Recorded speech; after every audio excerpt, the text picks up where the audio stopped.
Всем привет! В сегодняшнем видеоролике я вам покажу свою небольшую коллекцию грузовых автомобилей марки Крас в масштабе 1:43. И мы рассмотрим модели следующих брендов: Автоистория, Наш Автопром, Premium Classics и Start Scale Models.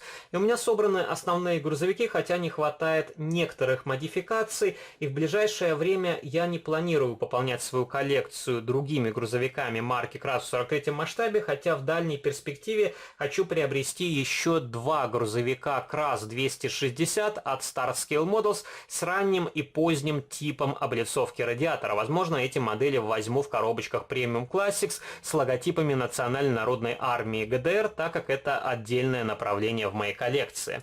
И пишите ваши комментарии, какая из показанных мною моделей есть в вашей коллекции. Возможно, у вас есть и другие грузовики, которых я не показал в этом видеоролике. Будет интересно узнать, какие модели собираете вы.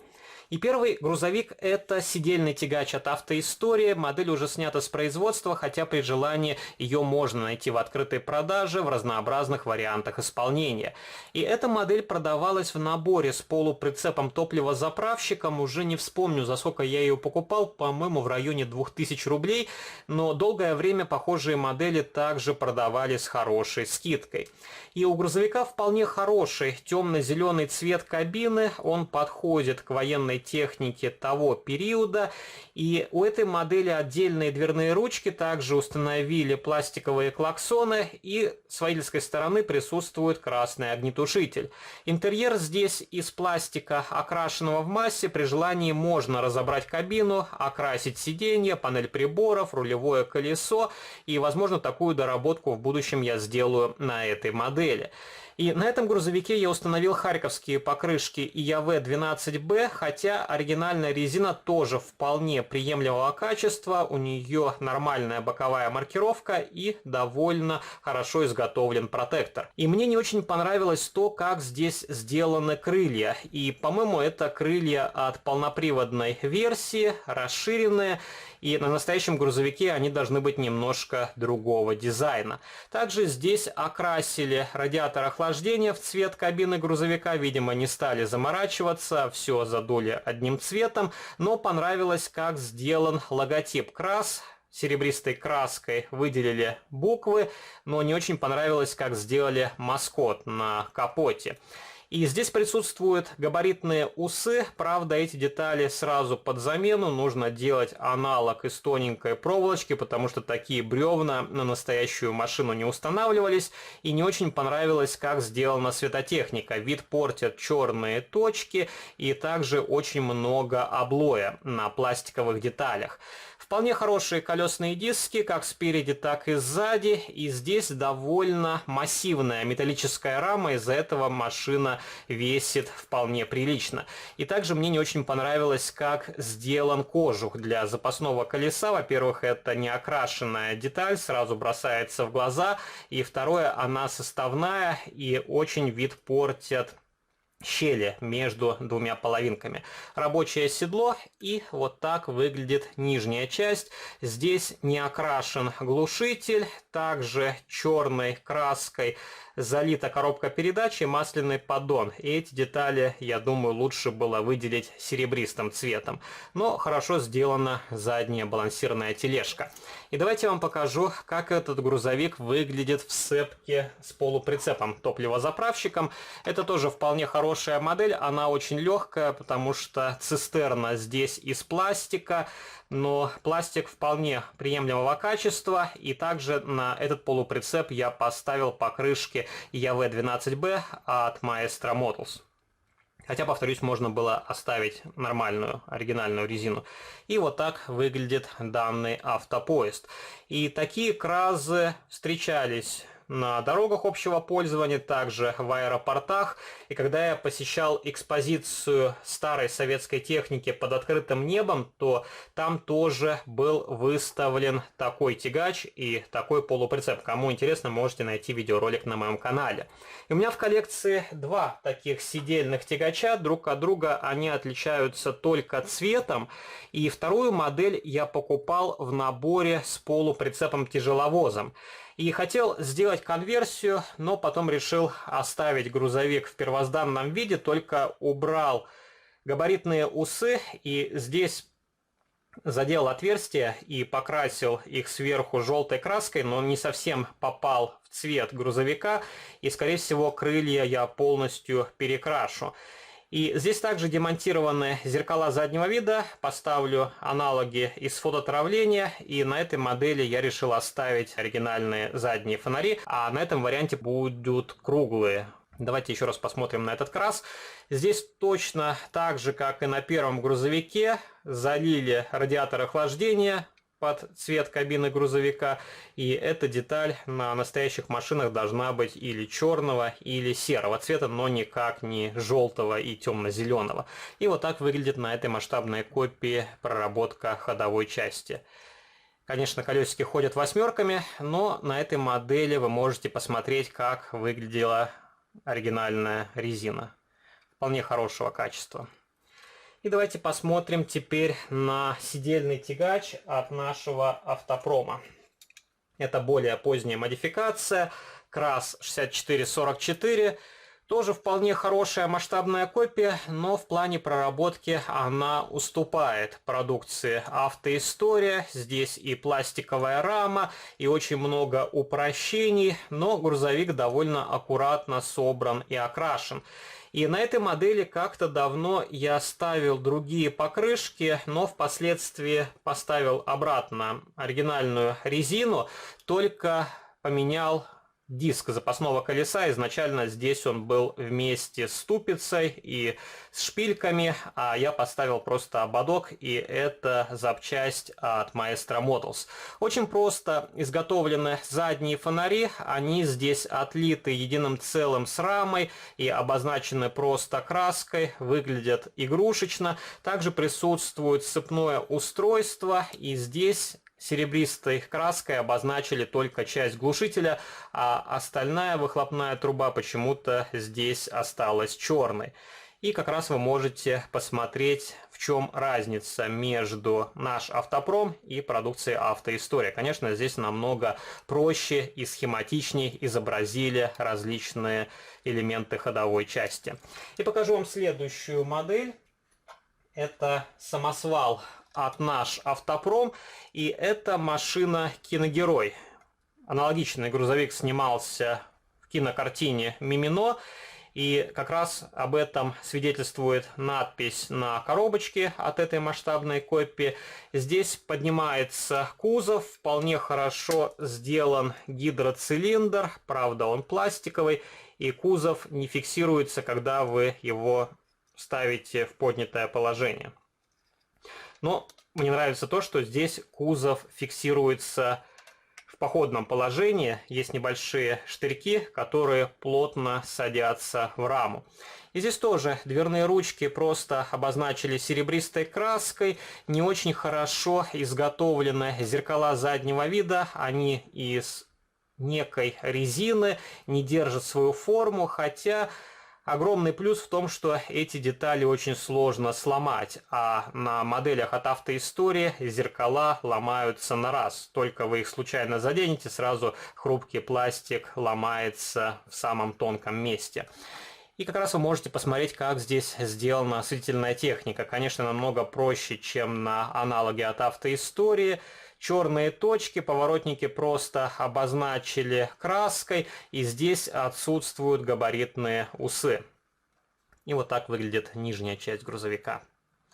И следующая модель, которую я вам покажу, это КРАС 214 от наш автопром. Довольно старая модель, еще с металлической рамой, и эти изделия делали на фабрике Honeywell.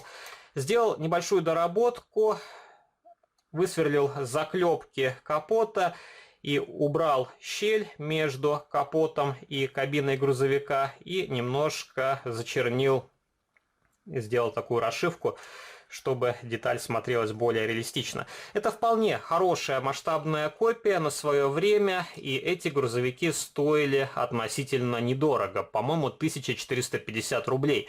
И сейчас при желании эти модели можно найти на вторичном рынке, и продаются обновленные кразы от наш автопром за 950 рублей, но там уже пластиковая рама. И у этого грузовика съемный тент, это пластиковая деталь, окрашена серой краской.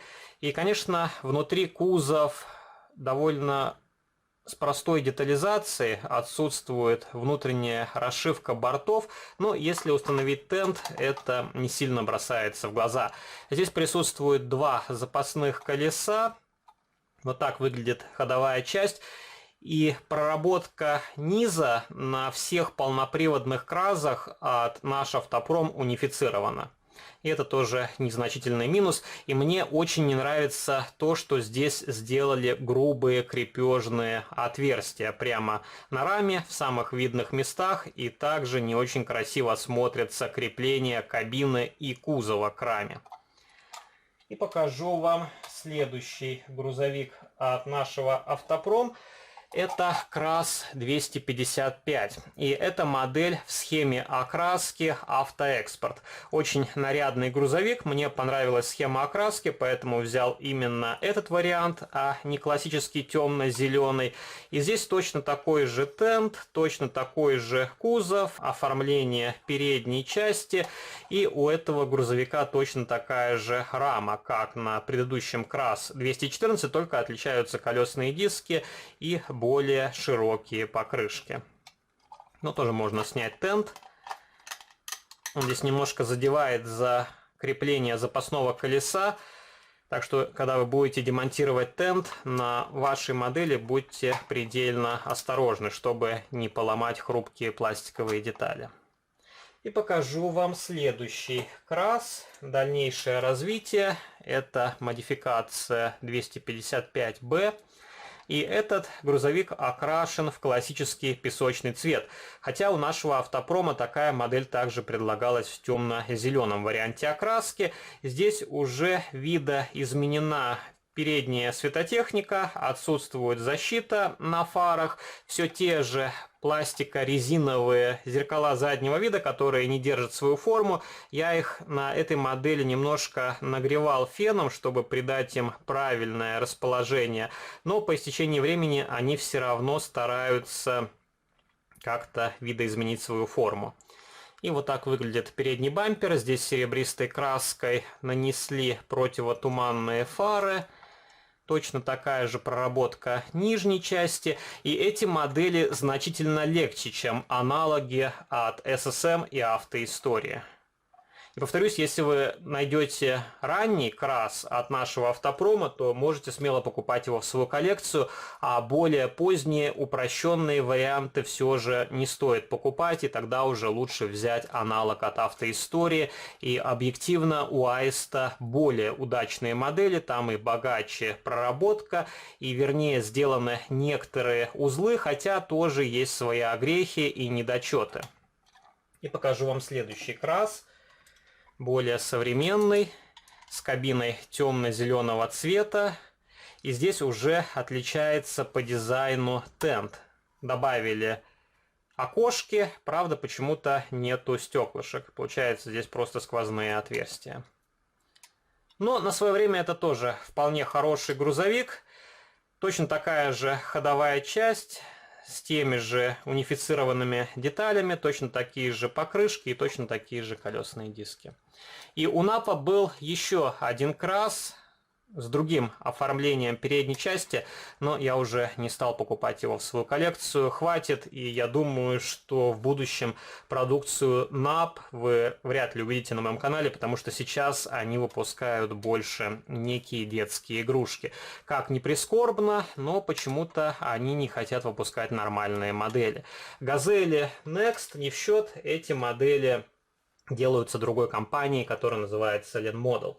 И давайте я вам покажу самосвал от Premium Classics, он же аналог от Start Scale Models. Это модель из серии Национальной народной армии ГДР. И на этом грузовике я поставил обновленные костромские покрышки. Изначально здесь была совершенно неправильная резина, она была шире, чем должна быть на самом деле, и у нее был совершенно неправильный протектор. И на этом грузовике я подкрашивал один корпус фар, но почему-то тоже краска не совсем попала в тон. Хотя, когда размешивал, то был точно такой же цвет, но после того, как краска высохла, она почему-то стала светлее. Возможно, потом еще раз попробую подкрасить этот элемент или, возможно, оставлю его уже в таком виде. Надоело постоянно перекрашивать, дорабатывать эти модели. Хочется просто купить хорошую масштабную копию и поставить ее на полку без каких-либо доработок. Но, видимо, с современными китайскими изделиями это непосильная задача. И у этого грузовика поднимается кузов. Также хорошо проработаны гидроцилиндры, и здесь кузов фиксируется в поднятом положении, в отличие от варианта наш автопром. Но из-за того, что у этой модели пластиковая рама, она идет винтом, и как раз на этом грузовике видно, что кузов стоит не очень ровно. И в этом плане костромская продукция проигрывает аналогам от нашего автопрома. И покажу вам следующий грузовик от Premium Classics. Это Kras 214. Недавно делал детальный видеообзор на эту масштабную копию. Тоже есть к чему придраться. Это и заляпанные клеем детали, и отваливающиеся детали. До сих пор не подклеил одно из окошек. Я его положил в отдельный пакетик, чтобы оно не потерялось. Но в целом это тоже вполне хорошее изделие. И у этого Краза отличается оттенок темно-зеленого от модели наш автопром. И сложно сказать, какой более реалистичный, возможно, все же у Костромы более приближенный к настоящему прототипу. И на этих грузовиках мне больше нравится, как проработан тент. Правда, на этих моделях он вклеен в кузов, и демонтировать его без повреждения лакокрасочного покрытия не представляется возможным. И покажу вам еще один Kras от Premium Classics. По большому счету, точно такой же грузовик, как Kras 214, только отличается оформление передней части, другие колесные диски, другие покрышки, а остальные узлы у этих моделей унифицированы. Но здесь хотя бы окрасили нижнюю часть двигателя, выхлопную трубу и не пожалели краски на раме. Здесь она сделана в черном глянцевом цвете. Ну, вот такой Kras. Я думаю, у многих из вас тоже есть одна из похожих моделей в коллекции. И покажу вам последний грузовик. Это самосвал Kras 255B. И эту модель я взял на распродаже, по-моему, за 1499 рублей. Хорошая сумма за такое качество исполнения, с учетом того, что сейчас обычная журнальная серия стоит почти по 2000. И у этого грузовика не совсем типичный песочный цвет, но в таком варианте исполнения машина смотрится эффектно на полке. И у этого грузовика точно такой же кузов, как и у обычного городского самосвала. И, конечно, это больше некая фантазия или гаражная переделка завода подобных самосвалов, насколько мне известно, во всяком случае в советское время не выходило. И пишите ваши комментарии, какой из грузовиков, показанных в этом видеоролике, вам понравился больше, есть ли похожие модели Kras в ваших коллекциях. Не забывайте поддержать это видео лайком, также вступайте в мои группы в социальных сетях ВКонтакте и Фейсбуке. Жмите на колокольчик и заглядывайте на мой второй канал, там тоже регулярно выкладываются разнообразные видеоролики. А на сегодня это все. До новых встреч. Пока.